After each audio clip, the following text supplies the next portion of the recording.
La muraille humaine.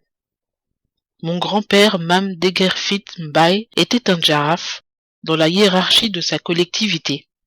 Il dirigeait le ministère des Terres et avait traversé les deux guerres, 14-18 et 39-45, dont il était revenu auréolé de gloire. Sa croix du Bénin, une distinction pour ses hauts faits militaires et sa bravoure au combat, il en parlait toujours avec une fierté et une prestance doublée d'une humilité qui rehaussait son port altier et sa démarche hiératique. Comme il aimait à le dire, il avait survécu, par chance plutôt, car sinon, comment expliquer la mort de tous ses amis si valeureux, si courageux, si téméraires, et son retour de ses bains de sang, de sueur et de soufre en vie? De quoi était-il porteur de plus que tous ces autres laissés là-bas, dans les montagnes, la neige, les mornes plaines, le long des cours d'eau dans les villes et les villages traumatisés, sur tous les champs de guerre d'où montaient sans cesse les chants de mort? Ce devoir de mémoire, il se devait de le porter jusqu'au bout de son chemin. De ses voyages en Europe, en Indochine et en Algérie, il était revenu sombre, perturbé certes, mais il n'oubliait jamais de mettre en exergue et en relief les valeurs cardinales traditionnelles des vêtements sacrés dont il ne s'était jamais dévêtu. Ses credos avaient nom, héritage, transmission, amitié, famille, et pour cette dernière, l'incontournable socle commun ne pouvait être que l'unité en tout. Un nécessaire atavisme auquel toute l'ethnie devait sa survie et sa reconnaissance. Ce soir-là, il faisait nuit noire. Le ciel berçait les nombreuses étoiles souriant de leurs mille éclats. La lune, lumineuse, comme amoureuse, jouait à la belle romantique dans tous ses apparats, prête, ensorceleuse, pour aller danser.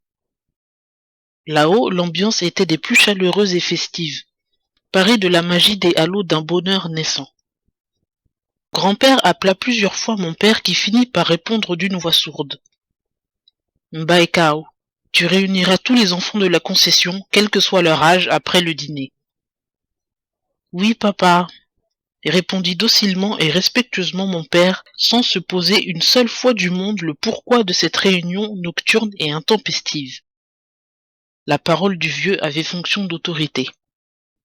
Lorsque, gavés de couscous, nous nous sommes tous lavé les mains sales dans la calebasse, nous nous assîmes en demi-cercle, piaillant à qui mieux mieux, énervant ainsi les plus grands qui, eux aussi, étaient de la partie.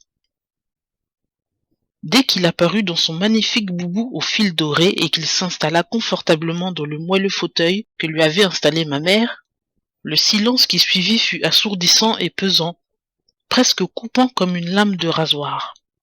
Chacun de nous spéculait sourdement et dans son fort intérieur se demandait avec frayeur et tremblement quelle faute a pu être commise, et surtout par qui, car les colères du grand-père passaient pour être des plus terribles, même si elles ne sont jamais injustes, inéquitables ou injustifiées.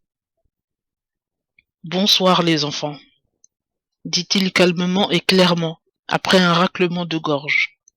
« Bonsoir, Mam, » nous répondîmes avec déférence et appréhension.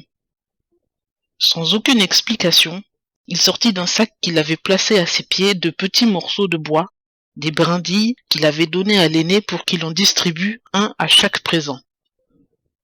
Lorsque chacun fut pourvu, il demanda solennellement, individuellement, de briser le morceau de bois. Tous, l'un après l'autre, le firent avec une très grande facilité, même les plus petits. Quand tout le monde eut terminé, il fit ramasser toutes les brindilles dont il fit un fagot qu'il attacha avec une ficelle. Cette fois-ci, avec une pointe de malice qui brillait dans ses yeux mystérieux, sans pour autant se départir de son ton solennel, il nous invita, non sans ironie, à casser le fagot ainsi constitué. Aucun d'entre nous, même les plus grands, ne réussit cette mission vraiment impossible. Certains se sont même acharnés pour faire du zèle et montrer éventuellement leur force au grand-père, mais toutes les gesticulations furent vaines. Impassible, enjoncé dans sa légendaire patience, le grand-père semblait voguer sur d'autres océans de vie, loin de nous, sous d'autres cieux de méditation et de spiritualité. Il attendit. Il attendit comme pour nous laisser le temps de nous confronter à la dure réalité et à quelque insondable vérité, sûr à la fin de sortir encore victorieux et grandi d'une sublime et héroïque confrontation.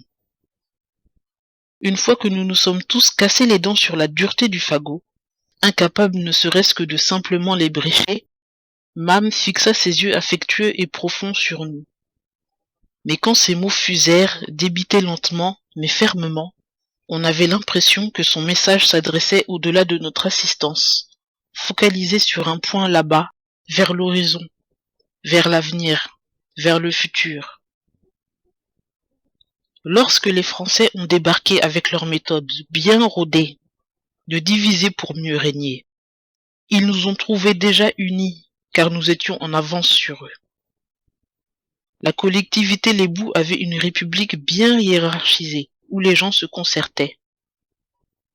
Dieu nous demande d'être indivisibles. Si nous sommes divisés, Satan s'introduit dans les brèches pour réduire nos forces et nous anéantir. Après ces dernières paroles qu'il martela, il marqua un long silence puis se leva et réintégra sa chambre sans se retourner.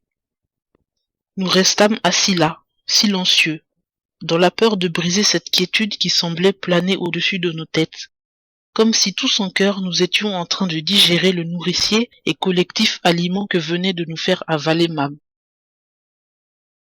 Depuis ce jour, nous ne parlâmes jamais d'unité, ni de division, mais encore aujourd'hui, plus de 50 ans après, ma famille passe pour être la plus forte, parce que la plus unie de tout le village.